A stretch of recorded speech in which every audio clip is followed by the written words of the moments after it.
Sa taon-taon pong paggunita sa Labor Day, tila paulit-ulit lang din ang mga hinaing ng mga manggagawa. Hanggang ngayon naman kasi, hindi pa rin ito natutugunan. Nakatutok si Marisol Abduraman. Ang mga estatwang ito sa Kalayaan Avenue sa Marikina City, tanda ng pagkilala at pagbigay-pugay sa mga obrero. Bagay na ikinatataba naman ang puso ng mga manggagawa.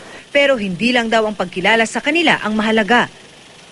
Pagbibigay ng kaukulang pansin ng ating gobyerno doon sa hinahain namin o kahilingan namin.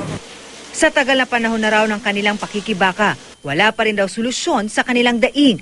Nangunguna na nga rito ang dagdag sahod. Inaprubahan ang dagdag na sahod at dagdag na kola sa 4 na rehiyon. Pero para sa grupo, barya-barya lang ito. Bukod sa sahod at kawalan ng trabaho, problema rin ang security of tenure o kasiguruhan na mananatili sa trabaho at kakulangan ng social protection sa mga manggagawa, gaya ng pabahay, gamot at iba pa.